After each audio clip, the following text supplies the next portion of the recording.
Being late, we're all on top of each other. We're stacked in here. I mean, you guys know it is what it is, right?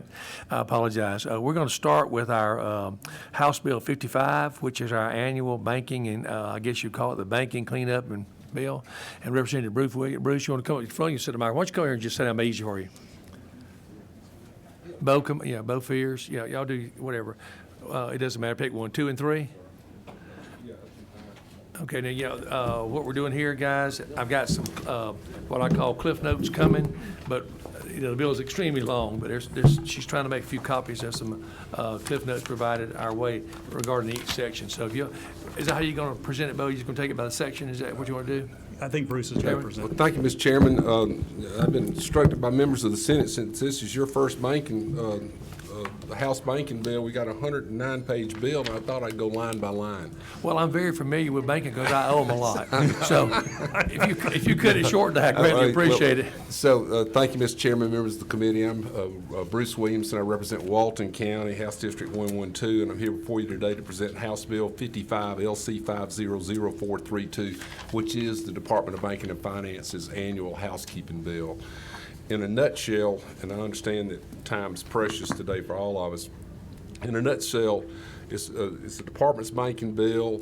It contains proposed legislative changes identified by the industry over the last 12 months. This is about the 10th year I've carried the housekeeping bill, and it's been an ongoing process to streamline the banking code in Georgia. Every year it gets a little bit better, more streamlined, if you will, more efficient, updating terminology and finding efficiencies to allow our financial institutions to have a little bit more clarity on how regulations work, and at the same time keeping customers safe. So this bill, as all housekeeping bills do, it touches a lot of moving parts. The Department of Banking and Finance regulates banks, credit unions, installment lenders, money service businesses, money transmitters, sellers of payment instruments, check cashers, and mortgage lenders. So that's 8 regulated arms, if you will, of our financial services industry in Georgia, for which the Department of Banking and Finance is responsible for regulating. And this bill touches various small aspects of every one of them.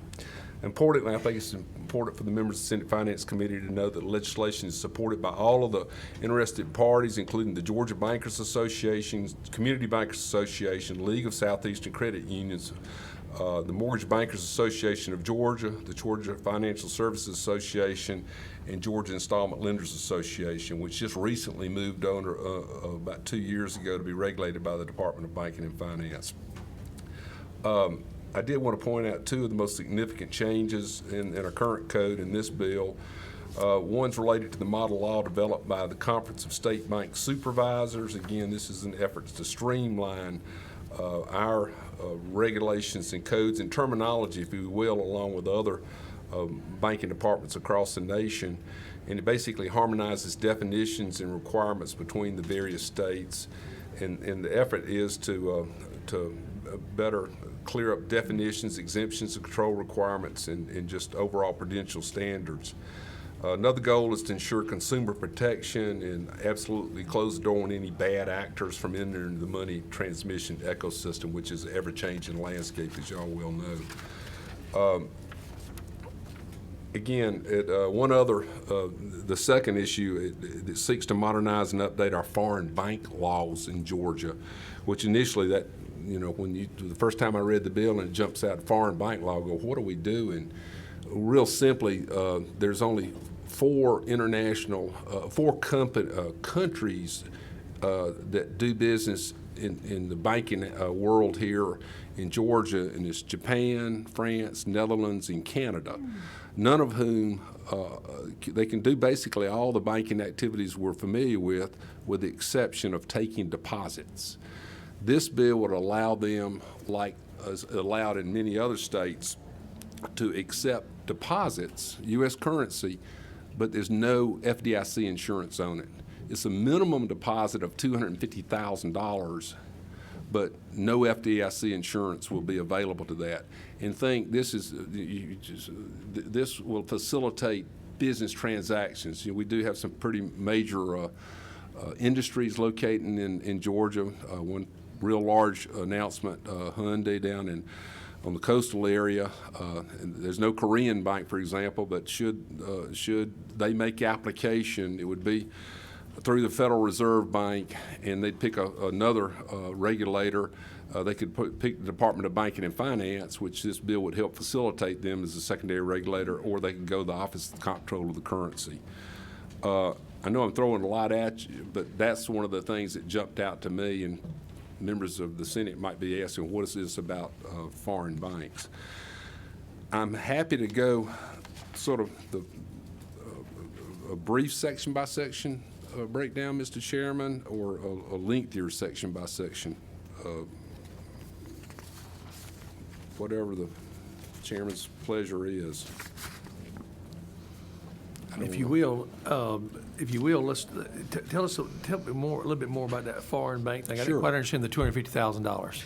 Okay, so right now, again, there's only 4 countries that have gotten banking permits, if you will, or been permitted to do business in Georgia. They're all, first and foremost, regulated by the Federal Reserve Bank, the federal regulators. All of them right now assume their secondary regulators' office, the Comptroller, OCC. No, they're a foreign bank rep office, so we license the foreign bank rep offices as Okay, well. you So license we them, but license their them, correct. primary regulators Is the Federal is the Reserve. Federal Reserve. Correct. So they can do everything. They can originate loans, they can make loans, they can transmit money across internationally, but they can't take deposits. And that core function of banks. And the biggest reason we're regulating for the protection of depositors is, historically, depositors want FDIC insurance. They want to know that their money is safe in the financial institution in which they're doing business in the state of Georgia, or be it federally chartered or state chartered. Because these will be foreign owned banks, What they wouldn't guarantee, have what guarantee does people have, like FDIC guarantees? none. No guarantees, I'll let, yeah. please. So when you look at so right now in Georgia right now, we have foreign bank rep offices and foreign bank agencies. Neither one of those entities can take deposits. This bill does 2 things primarily: permits foreign bank branches, which have the ability to take deposits, as well as sort of expands the current protections that are in place. A foreign bank branch, if you look at how they operate, because the Federal Reserve does license every foreign bank that's here, and there's approximately 30 states that license foreign bank branches. The business that foreign banks do, the deposits they take, are primarily deposits from foreign companies that are doing business here, so they help facilitate international trade, or they take deposits from foreign nationals. They do have the legal ability to take retail deposits from Georgia consumers or any citizen from the U.S. But the reality is, in practice, they don't typically take those many, consumers don't typically deposit their funds at these institutions because there is no FDIC deposit insurance. The law requires that the amount of the deposit has to be in excess of $250,000. So what you're talking about are fairly sophisticated, presumably sophisticated individuals with a good bit of money, right? And so they're going to make the deposit at this foreign bank, if they elect to do it, to get a higher interest rate. And so they're willing to take that risk. There are a number of protections in the bill. So, for example, there have to be very elaborate disclosures that there's not FDIC insurance. Assets of that foreign bank have to be kept within the state of Georgia, right? They can't be combined with the foreign bank or with other assets in the United States, either in other states. There's an asset pledge requirement. There's an asset maintenance requirement. So it's there are a number of protections in place, but it is not as good as FDIC deposit insurance, which is an absolute. So that's what I thought you were going about, is Right. when I said none, I meant no insurance. So, but obviously it's being regulated. There is a section in the bill, if you will, and I can't find it right off the bat here because it's, like you said, 100-something pages regarding compounded interest or simple interest. Could you speak on that, Mr. Fears? Sure. So that's in the Georgia Installment Loan Act. So right now, how the express language for installment lenders they are required to charge compound interest because it says shall. We're changing the shall to may so that installment lenders will have the ability to either compound interest or simple interest. And that's really, and that gives the business sort of flexibility and how they want to, what interest rates they want to charge. And it's also pro-consumer because typically simple interest is cheaper than compound interest. That's lines 1800 through 1809, Okay. section 46. Which one is it, Senator Williams? Which one? What line was that, Senator Williams? 1800 through 1809. Okay. Okay.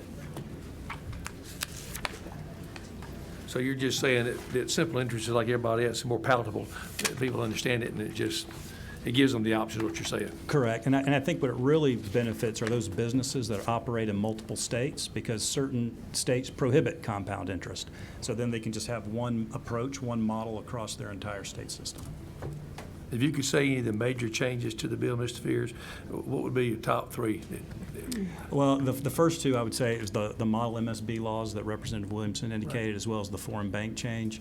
After that, I would probably identify the change to permissive investments for credit unions. Could you explain that, just make sure, please? Sure.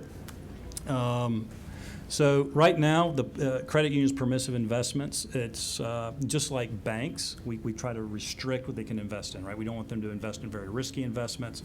In the event those investments go sour, it could cause a credit union or a bank to fail.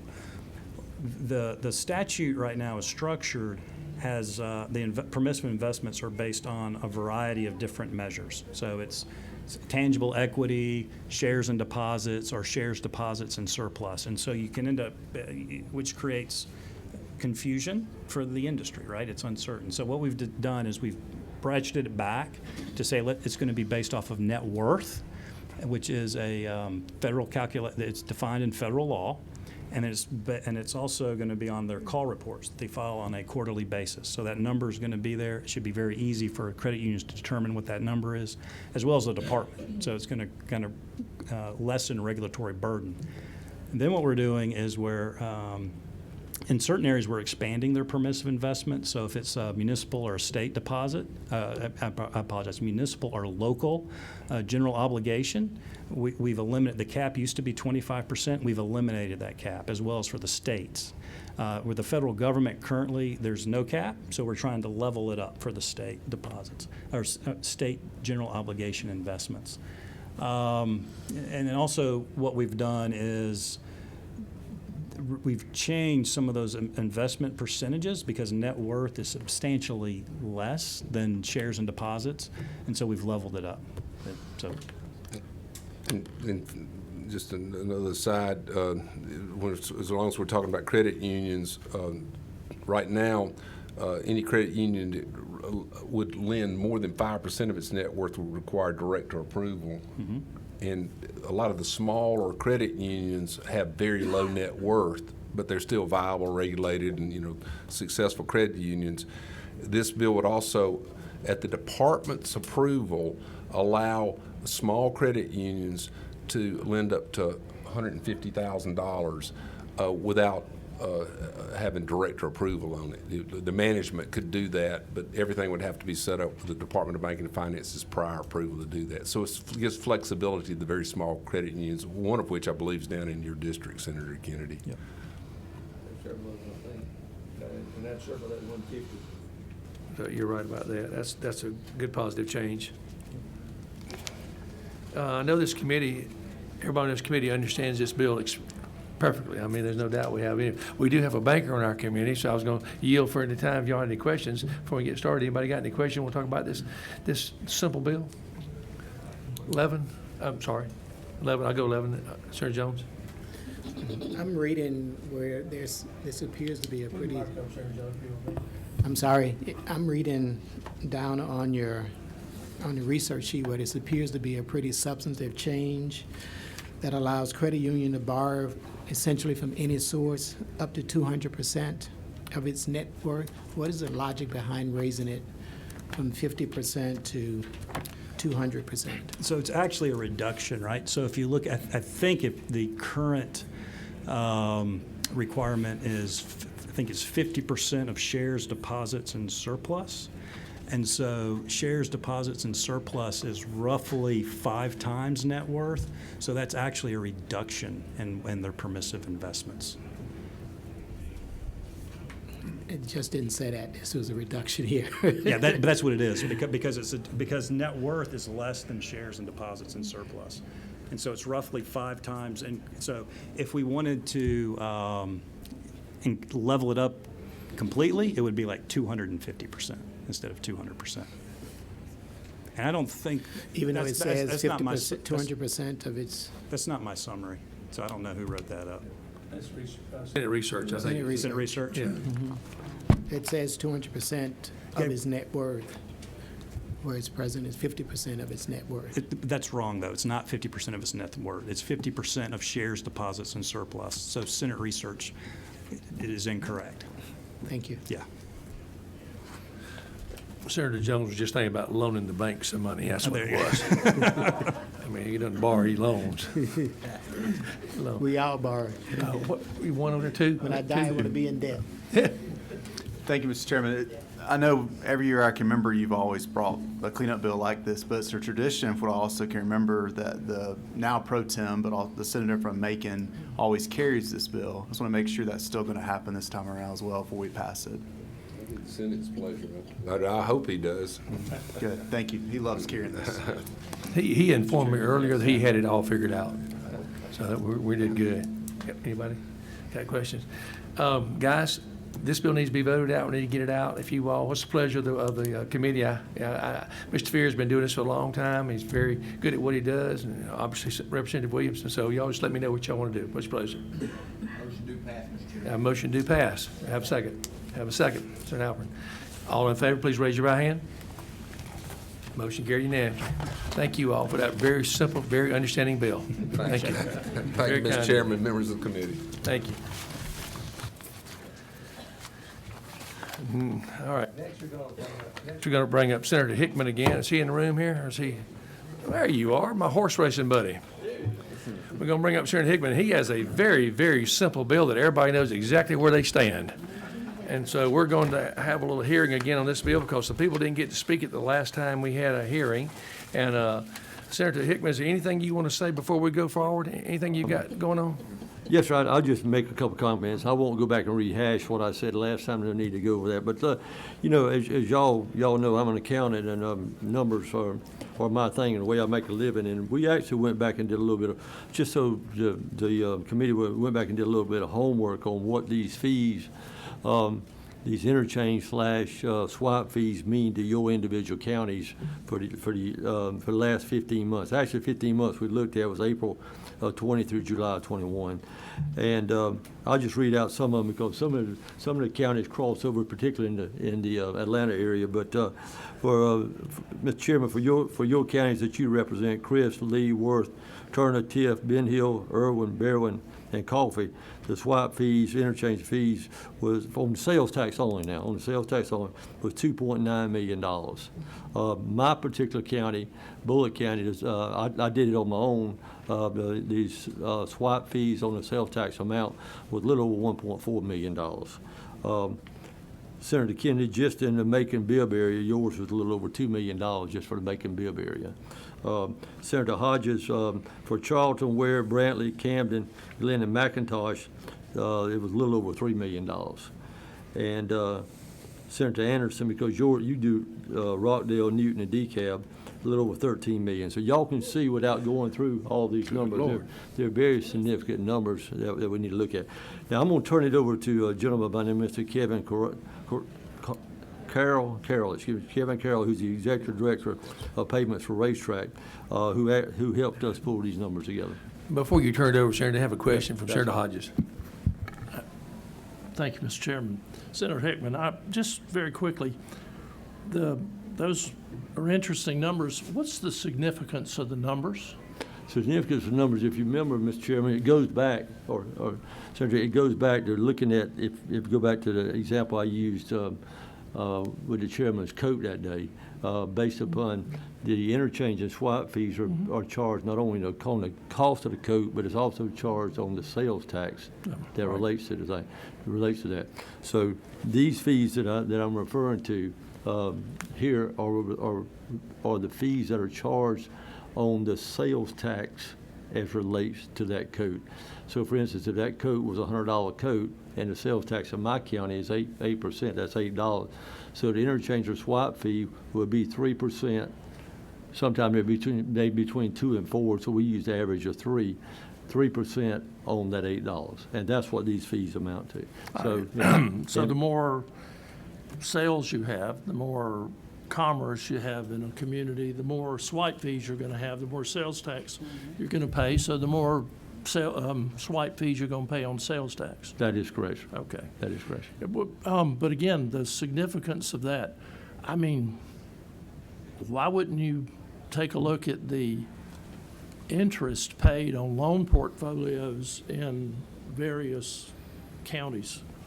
I mean, I don't quite get the significance and the importance. I mean, I understand where you Well- have more sales, you're going to have more taxes, and to the extent those taxes are on credit card sales, you're going to have more swipe fees. That's right. Well, what we're trying to say, if you remember in my example last time, is a local furniture store, and I talked to them, and it was a little over $9,600 for 1 year. And what we're looking at these are small businesses in these communities, and this is keeping money in these small businesses. But, okay, all right, thank you. I appreciate the banker's perspective.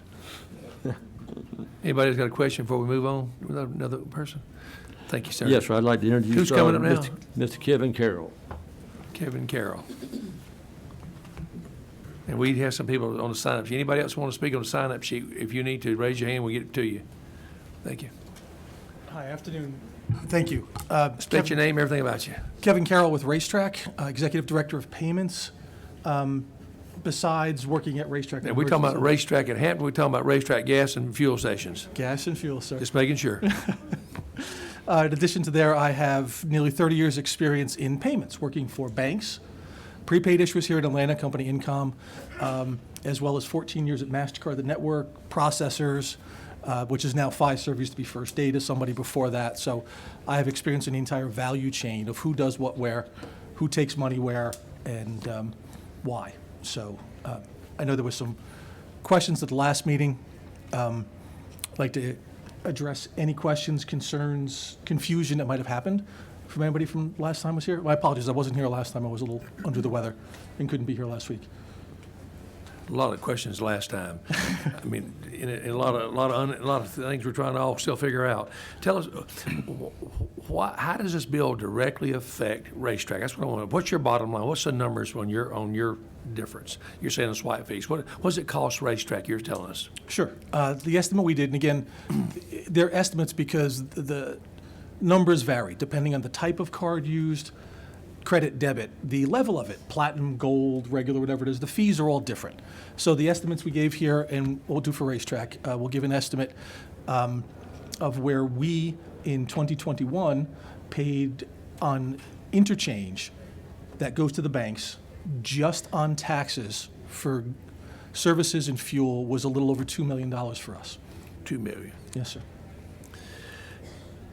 It was mentioned last time, and you had COVID, I believe, right? You were Yes, sir. out for COVID. I'm glad you're here with us. It was mentioned last time that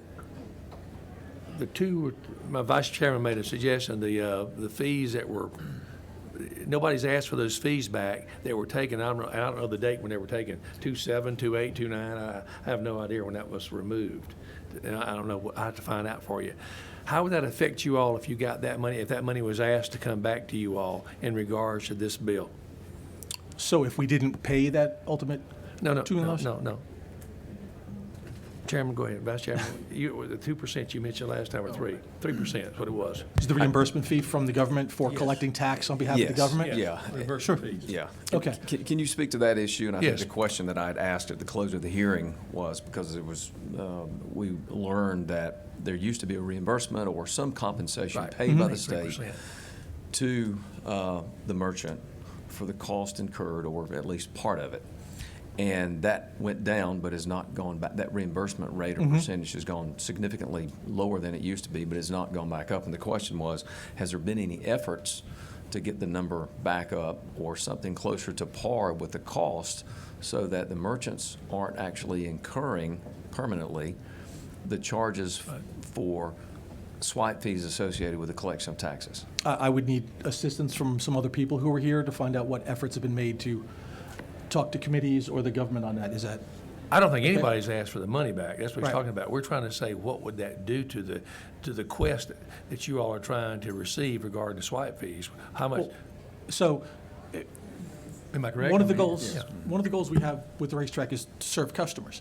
And if you go into a racetrack or any other store, there's a variety of products. Each one has a different cost.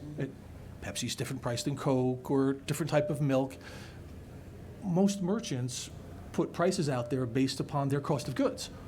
This would reduce our cost of goods. If it gets reimbursed from the government, not knowing how it all works and where the funds come from, but I think that would come from consumers again in taxes in some form. So where we're trying to benefit the consumers, I would think the reimbursement funds from the state would also come from consumers. I'm not saying it has to be raised. I don't know where funds are in the government. I know there's in excess. So that's where we're looking at, is the cost of our goods sold, so we can ensure proper market pricing for anything we provide to customers, be it pizza and chips and Coke inside, or the fuel that we have outside as well. And that's all well and good, but I don't think we quite got to what we're trying to get to. We're trying to figure out, I think it's like 3%. I may be wrong, but I think it's somewhere around 3%. That's usually an average, yeah. Say it again, I think it's 3% on the first 5,000 and a half a point thereafter. over 5,000. Okay. So what I'm trying to say is, if you got those fees back, if the retailers asked that back from the state and that was granted to them, would that not get you to a point where this thing could be a compromise type situation? I'd have to do some of the math, but I don't know if just for the state of Georgia, that would equate back to us getting the over $2 million. Okay, I don't know. I don't know either. I'm just asking. Yeah, no, and I wouldn't know that. I don't know off why top the of my head. retailers haven't asked for it back. That's, it was a very good question asked last time by our Yes. vice chairman, so we want to know where we're at on that. Mr., what number you letting out? Oh, that $2 million is on what volume? On racetrack sales in Georgia. On what volume? The number, CBI. Sorry? It's confidential business. We can't share specific volumes. Well, all I was going to try to do was try to back into a better compensation from the state for collecting their taxes to recoup your $2 million. You might try that. You might take a look at your $2 million that you're paying on the sales taxes, and then take a look at what the state's paying you, which I believe is 3% on the first $5,000 and 0.5% on amounts beyond $5,000, and then just see what compensation level from the state would make that $2 million whole to racetrack. And I would, other merchants could do the same thing, and the merchant's representative, could come up with a formula and come to the state and ask for that money, ask for that additional compensation, and be whole. yeah, I know from, understand the point completely, and I know from conversations, and again, from my experience, I heard one thing last week where people were talking about having to rebuild infrastructure and invest millions of dollars to be able to collect this and identify it. The information is passed today. Just as you get on your receipt, sale amount, tax amount, total, there are message fields that send that same data to processors, networks, and banks have access to it as well. The network is the one that applies the interchange, right? Not a processor. The network does, not the bank. So in my little head, simplistically, as opposed to applying the interchange to the $108 that was given as an example, The network simply applies the percentage to the $100. So infrastructure-wise, technology-wise, this seemed a much easier path. And I understand that procedurally. The question is that fair? Is it fair to the banks? Is it fair to the interchange, to the people who are supplying you the opportunity to accept a credit card Yes. for gasoline and for your inside sales? I mean, there's a value to be able Completely to do agree. that. And, you know, what's that worth? I don't know. I mean, I'm sure that Racetrack has a bank, and I'm sure that Racetrack negotiates its bank fees with its bank, and I can imagine you're in a position to negotiate very well, probably better than a lot of smaller merchants. But, I mean, we just keep getting back to, there's a problem, I see, that merchants don't believe that they're being compensated enough by the state to collect sales taxes for the state. But what I'm hearing is you're asking the banks to make up that compensation when it just seems like it would be a fairer equation to go to the state for whom you're collecting sales taxes and say, we're not getting paid enough. We'd like to get paid more. So, Understandable. I just think it's simpler to do it because viewing it, fully understand, having been on the bank side, the value of interchange. It costs money to produce a card. It costs money to maintain a system to house a card, to authorize a card. In the case of credit card, there's risk. Banks have other income streams, overnight investments for deposits, charging, for argument's sake, 18, 20 some odd % on credit cards for the risk that's taken there.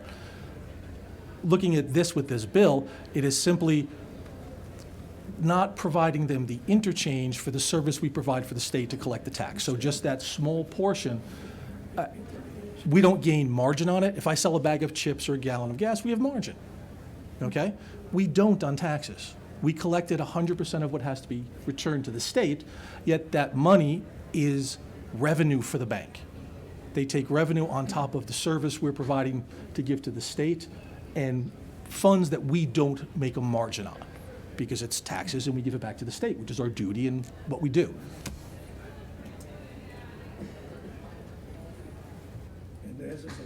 In the essence of time, if you don't mind, I'm going to ask you to stand by. I'm going Please. to call up Doug. Oh, I'm so sorry, Senator. Dixon, what number are you, 8, 9, 10? 10. Oh, I apologize. Thank you, Mr. Chairman. So those credit card fees that are charged on the tax, is that money, is that passed back to the consumer in some way at some point? The interchange? Yeah. No, sir, not that I'm aware of at all. Okay, so y'all eat that cost? Yes. So the retailers eat that on the, okay, thank you. Yeah. Thank you. Thank you. Anybody else before we bring some? And you are number 4? 4. Okay. Good afternoon. So just another question about the banks, because I think in the last hearing, and I might have misunderstood, so I'm asking for your clarification. Do banks give retailers a 100% guarantee on the payments? No, they don't. There's always a risk factor. That's why even with an interchange, merchants pay an extra penny for risk systems to evaluate risk during the transaction. If fraudulent transaction happens, there's a back and forth process called chargebacks. You call up your bank, hey, I didn't make this charge. It goes from bank to network to the merchant, and we have to go back and forth showing receipts, time of day, whatever it is. The network is the arbiter of, yes, I agree, merchant should get the money, or yes, I agree, bank should get the money. Your bank guaranteeing you funds not being lost is between you and the bank. But the transaction process is through a chargeback process. Well over 80% of those disputes are lost by merchants. We can provide receipts back, time of day, things like that. And within that, then not only do we lose the goods out of the store, we lose any potential revenue because it's all now charged back, given back to the consumer, and we still pay the interchange fees and we still provide the tax back to the state for that fraudulent transaction. Got it. Thank you. And then just, if I may, one other thing. So, and I just want to make sure that I heard you correctly.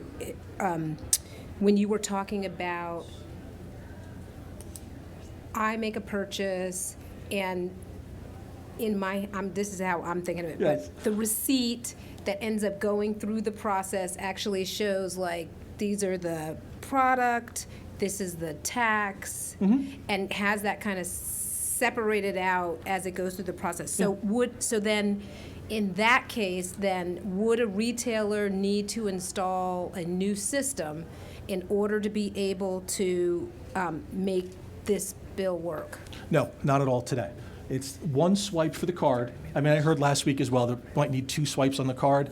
That's not true. All that information is passed today with one swipe, dip, touch, insert of the card. It all happens. That's why even if you're on your home banking app or in your mobile app, you can even pull up a sample receipt, and it shows you purchase, tax, and everything their normal receipt would, because that information passes through the system today.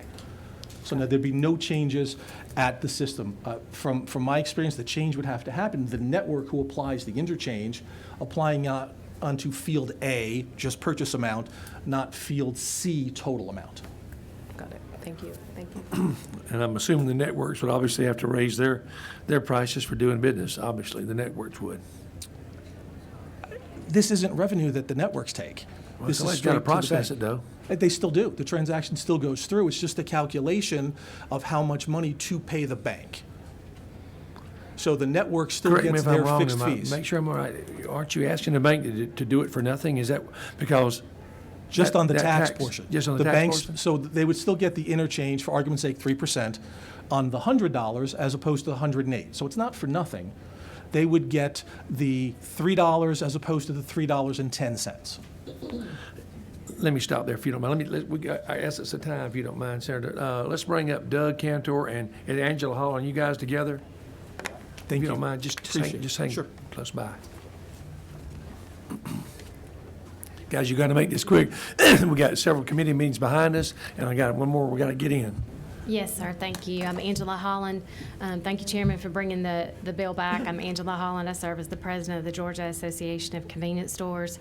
I, as you know, am not an expert on this topic and did not stay in a Holiday Inn last night, but my friend Doug Cantor is an expert on this topic on SWAT fees. Doug is legal counsel with the National Association of Convenience Stores and has worked for years on different SWAT fee issues. So if you don't mind, I'd love to turn this over to him. Doug?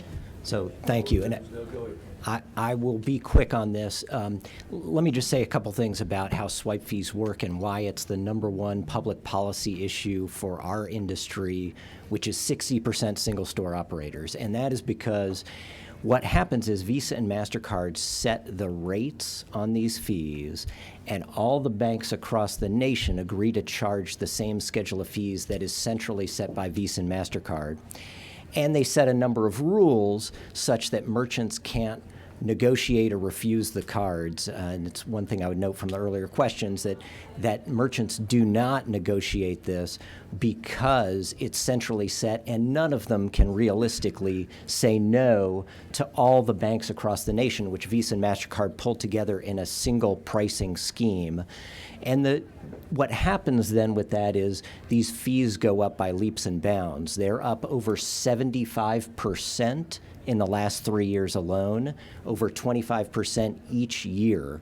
And that fills inflation because it clearly goes into the cost of everything we buy. All of us as consumers end up paying this because the fees as a percentage amount are about the same as the average retail profit margins, which are 2.5% across the nation. So there's no possible way for retailers to absorb these costs. They've got to pass them through, and that's true for all of these fees.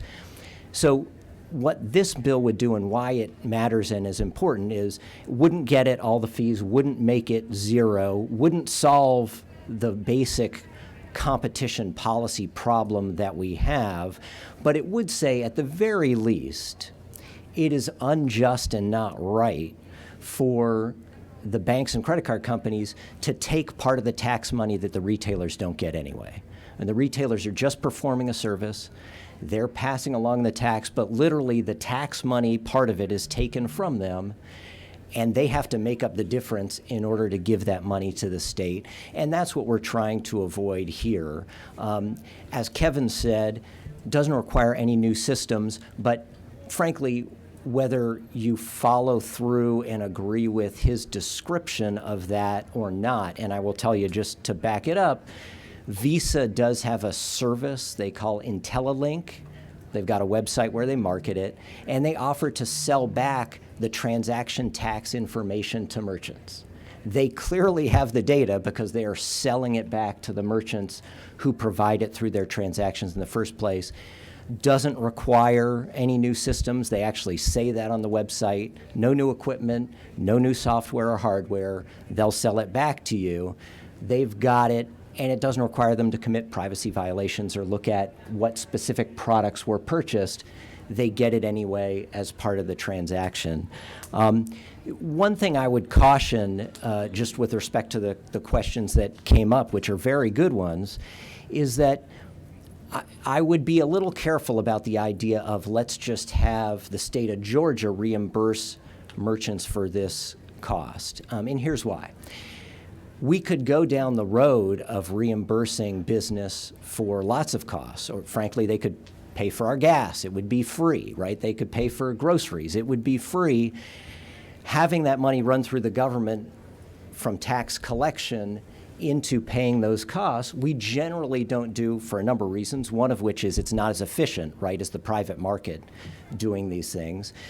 But here, where you've got clear monopolists, Visa and MasterCard, setting these fees in a system that is not a market system, I think you're really asking for a government subsidy of that to be like rocket fuel for these fees. And then there's the inevitable incentive for them to keep raising the fees. What the heck? Georgia's paying for them anyway. Who's going to object to that? That is a problem that I would suggest that you keep in mind in any case. So happy to take questions. I can. It is a foregone conclusion that this bill is so simple, nobody knows what we're doing here. And we got some serious questions, and I want to know you, that's why it's a hearing only. We're not there yet. We're not ready for a vote, and that disappoints some people in the audience, and I apologize. We're not ready for a vote yet. And I appreciate your testimony, and I'm going to ask, is anybody else out there want to speak for or against, or talk about the, not for or against, but speak about this bill, because you got about 3 minutes. Then I'm going to have to call one more bill up here, and we got to move on. Anybody out there that wants to talk? Thank you. If you don't mind, would you submit your findings to this group where we can have it for our folders? Absolutely. I'd love to. Notes, cliff notes, spot notes, whatever. I'd like to have that for your committee. Anybody got any questions on the committee before we move on? Thank you kindly for coming. Thank you for having Yes, me. I appreciate thank it. Thanks, Chairman. Yes, ma'am. Okay, we're going to close out that hearing if that's so, if everybody's done, and we're going to ask, I believe this is Senator Brass. Is he with us yet?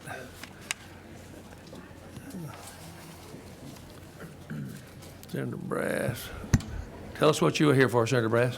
Thank you, Mr. Chairman. Bringing Senate Bill 254, and for those of you that were on this committee last year, I really kind of introduced this idea and this new industry to the committee, and it involves, or it's around earned wage access. And earned wage access is really a new industry where people that work and get paid, say on a biweekly basis or even monthly basis, they've earned their wages, but haven't received payment on it, and they may need to draw down $50, $100, for whatever reasons. Maybe someone needs to get gas so they can get to work, and they just are out of money. So, what the necessity for this bill, and why we need to do something, and we need to do something quick, is.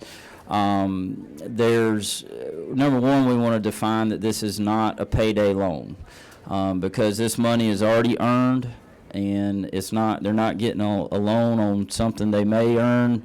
They're getting money on something they have actually gone to work for and earned that money. So that's what we're trying to do, but I do want to point to a few definitions that kind of help clarify exactly what we're doing. And I'll get in a little bit more about why we're doing it. But so first, let me draw you to line 21, and this is we're defining an earned wage access payment. It means the delivery of earned but unpaid wages to a consumer prior to the next day on which an obligor is obligated to pay salary. Obligor meaning the employee or employer that they work for. And I'm all over the place with this thing, Mr. Chairman, so just bear with me. I'm trying to simplify it, but it's somewhat complicated industry because you've got different business models, and so we've tried to define those in lines 27 through 32. One business model works directly with the employer. This is where the earned wage access service provider will go set up with the employer. They verify their wages through timesheets and various other means directly with the employer. Another business model that is being used is they contract direct with the consumer, and they use various methods of verifying that employment. They use geospatial data on their phones, making sure they're going to work. They use, let's see, and this bill's, I kind of just now seeing it, so I'm working through, bear with me here, but they do it with paycheck history, work email confirmation, time and attendance data, geolocation data. All that's listed on lines 41 through 43. And then there's also a third type of business model where they actually work directly with the employer to verify, and then they switch to the consumer down the road, and it's more of a hybrid, and that one's, so we listed that out in line 32. There's two different ways, there's two different fee structures. There's a mandatory fee, which currently in the industry, nobody's doing this. And so we've defined this mandatory fee as an amount determined by a provider that must be paid by a consumer to such provider as a condition of receiving an earned wage access. And what we did there, we wanted to put in some consumer protections. And so on that, on lines 46 and 47, we're simply saying that on a mandatory fee, it cannot exceed 10% of the earned wage access payment.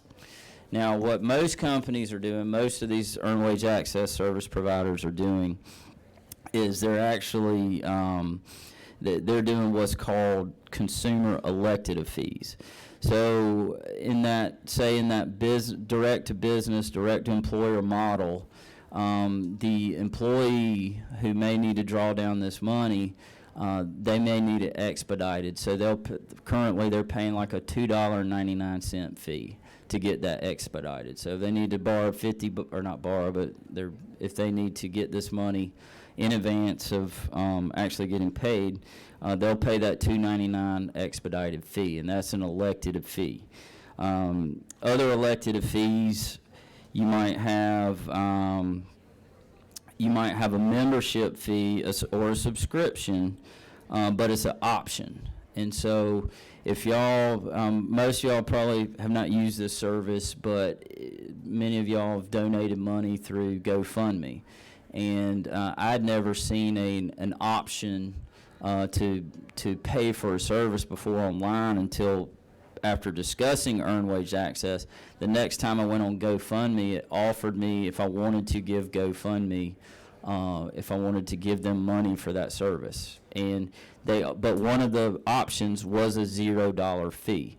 And so in order to be called a consumer elected fee, you have to offer that $0 option. So they can literally opt to pay no service fee. And then probably the most important part of this bill is really on line 62. And this is all non-recourse. So if a person draws down $50, they choose to not pay, they choose $0 option on the service fee, and then they decide not to pay back the $50. Well, that company can't go after them, and so that's what separates this industry and from being a payday loan. It is non-recourse, and that is very important to understand. And again, this is the importance of this bill and why we need to act on it sooner rather than later, because these companies are kind of operating in a little bit of the gray area. Some of them feel like they are, some of them feel like they're not. But they are they don't want to ever be considered a payday loan because they're not. And so we're clearly defining them as not. That is the purpose of this bill.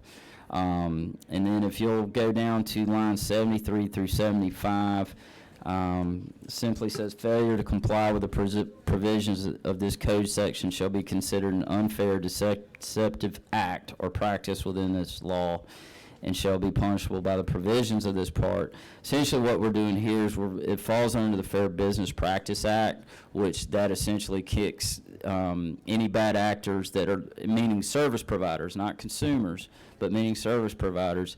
If they're bad actors, they don't put these, go through the general guidelines of what we're setting forth here, then the Attorney General's office will have authority to go after them. So that's why we're putting them under the Fair Business Practice Act. And so really, I mean, it's a complicated industry, and there's bills moving throughout the country. They've been trying to do this for several years. No bill has passed. So what I've tried to do, I sat all players down in my office, came up with as much agreement as we could, simplified it as much as we could, although I feel like I probably just complicated it with my discussion of it. But the gist of it is, these are wages that are already earned.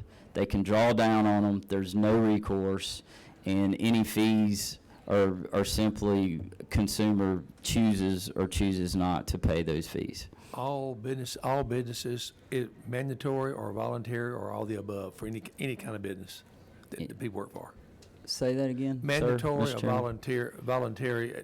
Do businesses have to do this? Is all businesses qualified to this? So, an earned wage access service provider, as we're defining them, if they're going to operate in this state, Right. they either can do the consumer elected fees, Yeah. they can go that route, which, to my knowledge, every player in this state currently is operating under the consumer elected fees, and that's if they're going to do a subscription or they're going to do a fee, they have to offer that $0 option. On the mandatory fees, meaning like if they,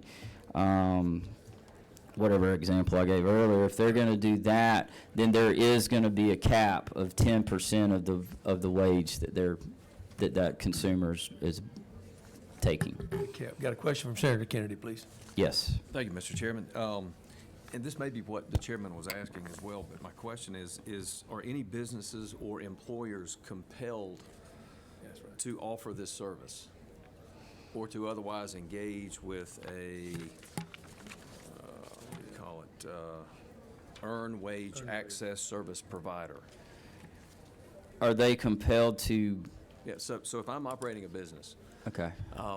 and is there anything that compels me to provide this service to my employees or to have a contract or an arrangement with a earned wage access service provider, this company that sets this up? Is there anything that compels me to do business with an earned wage access provider so that service can then be offered to my employees? Well, I guess it's just an extra service that an employer may want to offer their employees. Say, if like I pay my employees weekly, but if they're out of money on Wednesday and need to get to work, then it would compel me to offer this service for them to be able to get an extra $20 that they earned from last week, so that they can get to work. So I guess there's incentive there, and I think there's clearly incentive for employers to do it because there's current employers in this state that are doing it. I can't speak to what is compelling them to do it, if that's what your question is. No, I'm sorry, I'm not asking you. I'm Well, I sorry. just want to make sure that there's nothing that's going to compel businesses to have to engage in this type of? Oh, no, absolutely not. Okay. No. This is simply saying, Only roofing companies, right? no, we're not compelling, we're not making anybody do this, period. It is simply an option that an employer can offer, Okay.